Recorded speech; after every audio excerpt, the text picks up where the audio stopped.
صحیح حدیث کے الفاظ آپ کے سامنے رکھتا ہوں. ایک بندہ سویا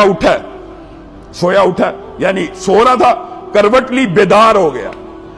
اب اس بیداری کے عالم میں اس کی یہ ٹریننگ ہونی چاہیے, صرف یہ دو وظائف لا الہ الا اللہ وحدہ لا شریک لہ لہ الملک و لہ الحمد وہو علی کل شیء قدیر کے ساتھ اگر کوئی بندہ سبحان اللہ والحمد للہ ولا الہ الا اللہ واللہ اکبر ولا حول ولا قوۃ الا باللہ اگر پڑھ لیتا ہے, یہ وظیفہ دونوں ملا کے ایک دفعہ پڑھ لیتا ہے, صرف ایک دفعہ, صحیح حدیث ہے, سویا,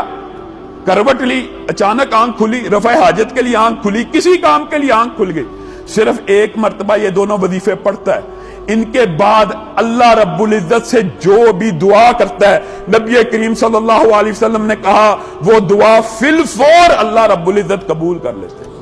فی الفور قبول کر لیتے. صحیح حدیث یہ بھی موجود ہے, جو سونے سے پہلے یہ دو وظیفے ملا کے صرف ایک مرتبہ بھی یہ دونوں وظیفے پڑھتا ہے نا, ایک مرتبہ سو کی بات نہیں ہے, صرف ایک مرتبہ بھی پڑھتا ہے, نبی کریم نے کہا ہے اگر اس کے گناہ سمندر کی جھاگ کے برابر بھی ہوں معاف ہو جاتے.